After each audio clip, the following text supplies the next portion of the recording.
it's got a cool little bottle opener, which I'll get to in a minute. It's actually not cool because I wouldn't use it for a bottle opener. This is the home and camp stove from Snow Peak, the GS600. Awesome little stove. It's like a little transformer stove, like a spider that folds up. Designed in Japan, made in Korea. And it's quite ingenious the way it folds out, like so.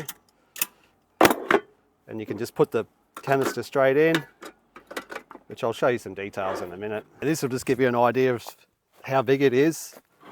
I'll put the dimensions on the screen, but there's 2 tins of tomatoes.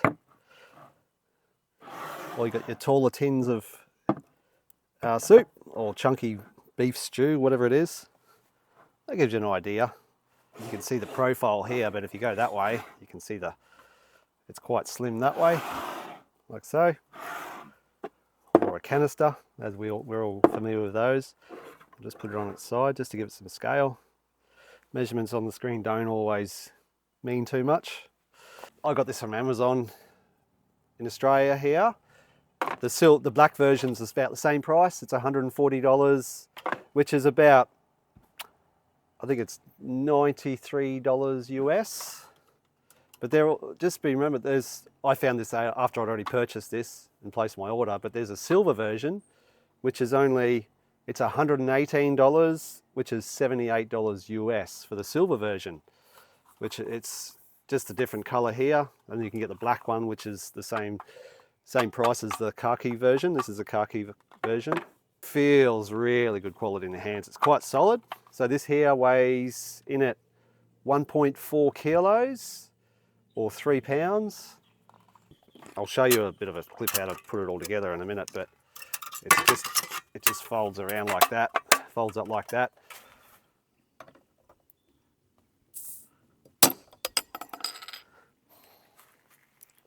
As you can see, there's a lot of flex in here. Actually, I definitely would not use that for a bottle opener. I wouldn't recommend it at all. That's going to break in no time. So I'd never use that ever again. It looks like a bottle opener. It probably could get you out of a pickle, but I wouldn't use it long term because that's just going to break. There's so much flex there. I wouldn't recommend it whatsoever. As you can see, there's only 2 little screws that hold that. So when you purchase this, it doesn't actually come with a carry bag. Unfortunately, you can buy an optional carry bag from Snow Peak, and the carry bag works out to be about $40 Australian, and which is about $26 US for the Snow Peak carry bag, which I'm not going to pay $40 for that. Maybe I'll tell you what I've been using. What I've been using is one of these. It's a JBL, one of my JBL speakers, the wireless Bluetooth speakers. I've got like a neoprene spare case, one of those, which I just bought off eBay somewhere. Okay, just going to give you a bit of a demo how to open this stove. So basically, the thing is, you can't store it with the cylinder, obviously, for obvious reasons. So just be mindful of that. So it's just a little clamshell there. You can open up like so. And underneath here, you've got these little buttons. Sorry, you've got this little, it almost looks brass. There's a brass pin here, spring-loaded pin. So in order for this thing it basically pulls out and then revolves around. So you need to pull the pot stands out like so. Like so. So open that. It's a little bit awkward in some ways to get the hang of it. It's still, even after doing it quite a few times, I'm still finding it a little bit awkward. And I've been doing it so many times it's not funny, but it still feels a little bit funny. That's all I can say. So you just, like that, open it up, pull the 2 base slide, the 2 pot stands in there, and then what you need to do underneath here, there is this little spring-loaded pin, and you can see there's a little recess there. So when this spins around, it locks in there and locks it into place. So what you need to do, I'll just turn it over just so you can actually see it on the camera. Push that. You need to, otherwise this isn't going to spin. So you need to release that pin right there. See that? And now that pin comes into this hole. that's where it was. It's moved over to here as it revolves around. So to go back again, press that down. So everything spins from this head. Everything spins from there. So when you're always folding it, there's the 2 holes right here. So you always got to feel underneath whereabouts the pin's located. So it does lock in there quite well. Spring loaded and all, like so. So I release the pin from underneath, push that in. This comes around and you're using this as more of a handle. And then it sits on there. You've got, I'll just close that lid.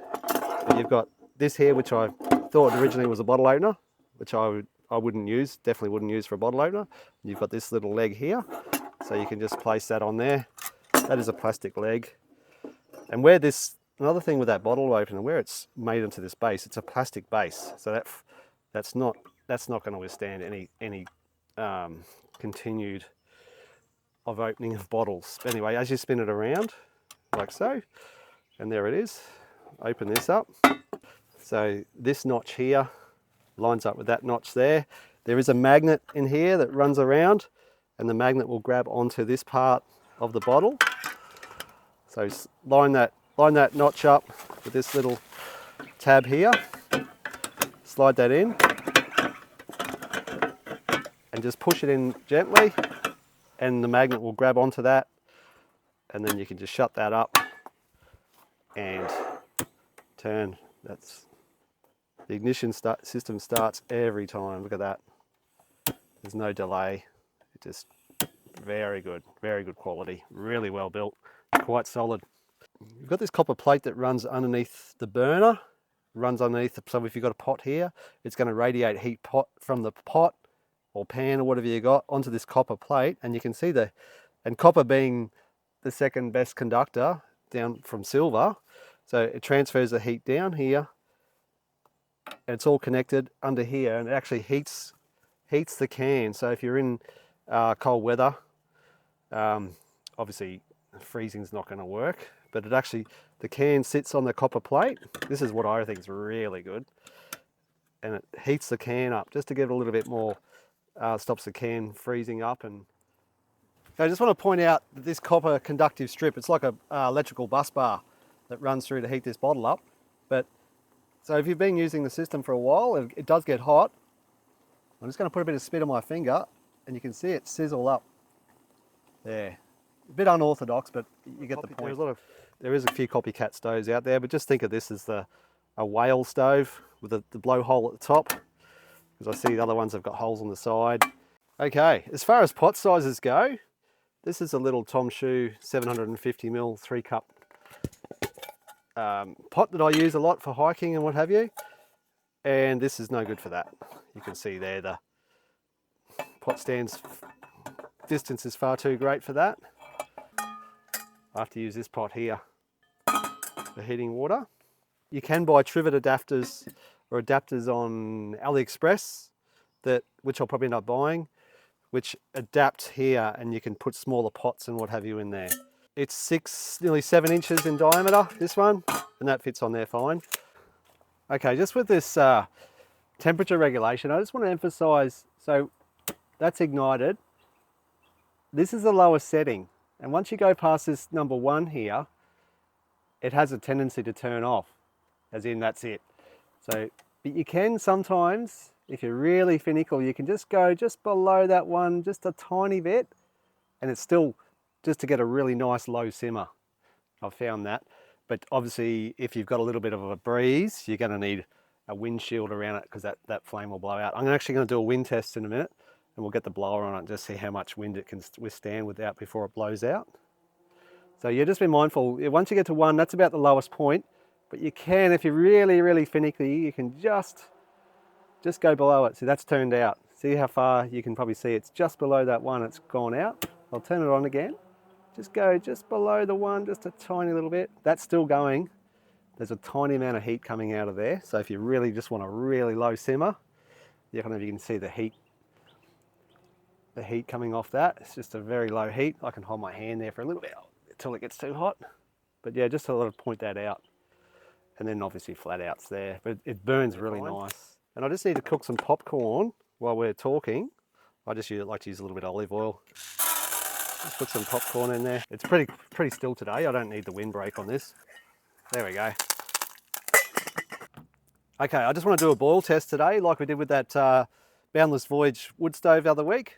So I'm just going to put 3 cups of water, about the same as what we did last week, in here. Put that on there, start the timer. Okay, we're back. Just on 3 minutes to the boil. I think the wood stove last week, the Boundless Voyage, was about 7 minutes. There's so many variables though. Okay, so it's come to a boil and I just want to simmer it. So I've just put on the lowest setting there of 1. Let's pan over to here. And you can see it's still alight. It's still definitely there. If I crank it up, it'll start boiling again. But I can just put it back to 1. Let's pan back over here to 1. And you can see there's 3 cups of water in there and it's just simmering nicely. So the control is pretty good in that sense. Okay, I'm just going to cook some lunch. I'm just going to cook some eggs on bread, egg and cheese sandwich. See how it compares to the wood stove. Just put a bit of oil in there.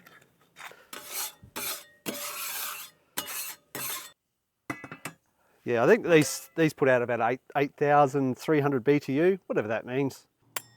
But you can see in the center there, it's actually getting quite hot there, so just be mindful of that. But with a big fry pan like this, you can work around that center. And I've got some bread here. Very hot in the center there. So we might have to look into some sort of, there is a few attachments you can get aftermarket for these that might help distribute that heat out further. But you can see it's toasting the bread quite well.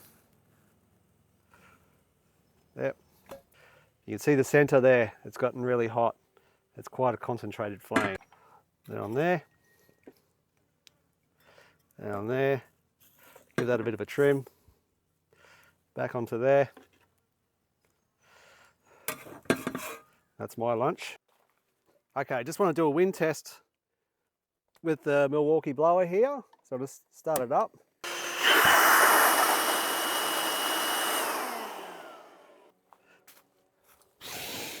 I'll try and blow it out. You can blow it out. Just singe my hair.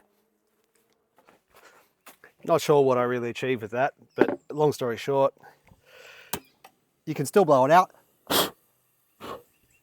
Simple, I can blow it out. So you do need wind protection.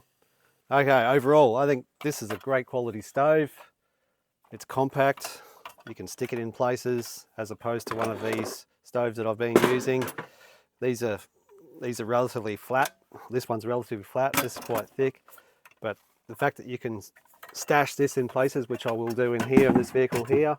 The only thing, this joint system here where it articulates around the center here, I'm not sure how long that will last long term, whether that will get really sloppy and loose. I'm not sure, that's to be determined. I will be looking into certain other attachments for this to be able to use smaller pots. I'm definitely going to be looking into that. But I'm definitely going to be holding onto this stove. I really love it. It's really good. Anyway, thanks for watching and we will see you on the next one.